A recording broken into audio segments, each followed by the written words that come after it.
চলে এসেছি বেশ কয়েকটা আপডেট নিতে। প্রথমেই যেটা বলবো সেটা হচ্ছে যে বিষ্ণু মঞ্জু তার সিনেমা কানাপ্পা নিয়ে বেশ বড় সড়ো আপডেট দিচ্ছে, যে বলছে যে এই সিনেমাটা মানে কানাপ্পা সিনেমাটা বাহুবলীর মতো হতে চলেছে। বাহুবলীতে যেমন যুদ্ধ দেখানো হয়েছে, বাহুবলীতে যেমন বিশাল লার্জার দ্যান লাইফ, সেরকম ধরনের এই সিনেমাটা হবে। দেখো এখন থেকে এত বড় বড় কথা বলছে, এটা কিন্তু ঠিক নয়। মানে এটা একটু অতিরিক্ত বেশি বলে ফেলছে। যে যারা টিজারটা দেখেছে তারা কিন্তু অনেকেই সমালোচনা করেছে টিজারটার মধ্যে অনেক ফলস আছে কিন্তু সেখানে তার মধ্যে এত বড় বড় কথা, সেটাই দেখার যে সিনেমাটা যতটা বলছে বিষ্ণু মঞ্জু ততটাই এত বড় লার্জার লাইভ সিনেমাটা হয় কিনা সেদিকে চোখ থাকবে। দেখো মেনলি সিনেমাটা ডার্লিং প্রভাসের জন্য বেশি আকর্ষণীয় হয়েছে। ডার্লিং প্রভাস এই সিনেমাটাতে রয়েছে এবং কোন রকম ফিজ নিচ্ছে না, বিনা ফিজে কাজ করছে। তো সেটা বিষ্ণু মঞ্জুর যে বাবা আছে ওনাকে রেসপেক্ট করে তারা কিন্তু বিনা পারিশ্রমিকে এখানে সিনেমা করেছে, মানে এই অ্যাক্টিংটা করেছে আমাদের প্রভাস। তো নেক্সট তোমাদের যে আপডেটটা দেবো সেটা হচ্ছে সিদ্ধার্থ নিগমকে নিশ্চয়ই তোমরা সবাই জানো। সিদ্ধার্থ নিগম যে সিনেমাটা করা আজাদ সিনেমাটাতে একসাথে মানে আজাদ সিনেমার হিরো হওয়ার কথা ছিল, কিন্তু অজয় দেবগন যখন ঢোকে তখন অজয় দেবগন তার যে ভাতিজা আছে আমন দেবন, তো আমন দেবনকে কাস্ট করা হয়। তো এখানে যে একটা নেপোটিজম যে চলে আমাদের ফিল্ম ইন্ডাস্ট্রিতে, তো সেটা একদম আরো স্পষ্ট হয়ে গেল। এবং দেখো অবশ্যই সিদ্ধার্থ নিগম বেশ ভালো একজন অ্যাক্টর, তো তাকে বাদ দিয়ে কিন্তু তার পুরোপুরি সে ফিক্সড হয়ে গেছিল সিনেমাটাতে, তো তাকে বাদ দিয়ে এই সিনেমাটা করা হয়।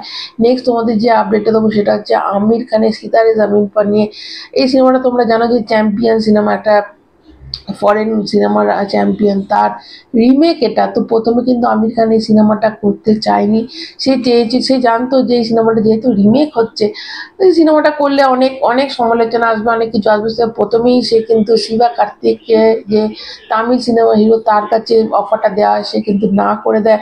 তারপর ফারহান আখতারকে দেওয়া হয়, ফারহান আখতারও এই গল্পটা শোনার পর তার কোথাও মনে হয় যে রিমেক সিনেমা করবে না, তো সেও না করে দেয়। তারপরে কিন্তু লাস্টে আমির খান বলেছে ঠিক আছে তার নিজের সিনেমা সে নিজেই করবে। তো এই মানে প্রথম দুটো হিরোকে কিন্তু তাকে মানে অ্যাপ্রোচ করা হয়, তারা না করে দেয়াতে আমির খান এই সিনেমাটা করেছে। নেক্সট মধ্যে যে আপডেটটা দেবো সেটা হচ্ছে SSMB29 থেকে আসছে। SSMB29-এ খুব তাড়াতাড়ি একটা অ্যানাউন্সমেন্ট ভিডিও আসতে চলেছে এরকমটা জানা গেছে, এবং তার সাথে এটাও জানা গেছে যে SS রাজামৌলি এই সিনেমাটা করতে 200 টাকা বলছি, দেখো 200 করোড় চার্জ করেছে, এবং প্রথম কোনো ইন্ডিয়ান মানে ডাইরেক্টর যে একটা সিনেমা করতে এত বেশি টাকা নিচ্ছে। নেক্সট তোমাদের যে আপডেটটা দেবো সেটা হচ্ছে NTR ভার্সেস আল্লু অর্জুন যেটা চলছে। দেখো আল্লু অর্জুন এখন সিনেমা করছে আমাদের অ্যাটলি কুমারের সাথে। তো আল্লু অর্জুনকে প্রথমে তোমরা জানো যে পুষ্পা করার পরই যেই সিনেমাটা করার কথা ছিল সেটা হচ্ছে ত্রিবিক্রমের সঙ্গে একটা সিনেমা করার কথা ছিল, যেটা অনেকটা মাইথোলজি সিনেমা, যেখানে 50% এখনকার অরাটা দেখাবে এবং 50% পুরো আগেকার যে মাইথোলজিক্যাল পিরিয়ডিক একটা ড্রামা টাইপ সিনেমা হওয়ার কথা ছিল।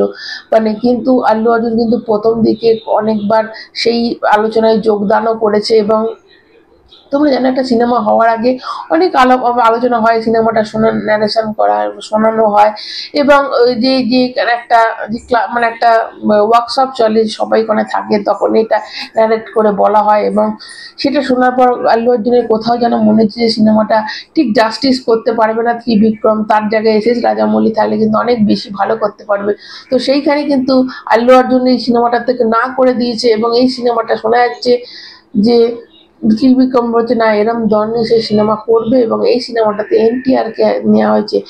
তো NTR কিন্তু এর আগে দেওয়ারা সিনেমাটাও কিন্তু আল্লু অর্জুনকে প্রথমে অফার করা হয়েছিল, আল্লু অর্জুন না করে দেওয়ার পরে কিন্তু এটা NTR-এর কাছে গেছে। NTR জানো এখন ড্রাগন সিনেমা করছে, মানে আমাদের প্রশান্ত নীলের সাথে।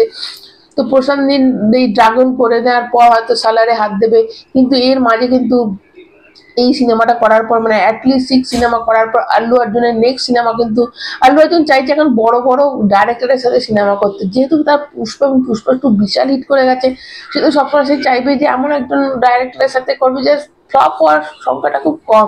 সেই জন্য তার নেক্সট সিনেমা কিন্তু প্রশান্ত নীলের সাথেই রয়েছে, প্রশান্ত নীলের সঙ্গে তার নেক্সট সিনেমা, তারপর সন্দীপ রেড্ডি বাংলার সাথে কিন্তু তার সিনেমা আছে। ওইদিকে এনটিআর এর কিন্তু প্রশান্ত নীলের সাথে সিনেমা হয়ে যাওয়ার পর এখন তো ওয়ার টু, তা প্রশান্ত নীলের সাথে সিনেমা করে যাওয়ার পর কিন্তু ত্রিবিক্রমের এই সিনেমাটাতে হাত দেবে এবং এটা শোনা যাচ্ছে। এবং সেটাই দেখার যে সিনেমা আল্লু অর্জুনের মনে হয়েছে খারাপ, সেই সিনেমা মানে ত্রিবিক্রমের সেই সিনেমাটা কতটা জাস্টিস করতে পারে, কতটা ভালো হতে পারে।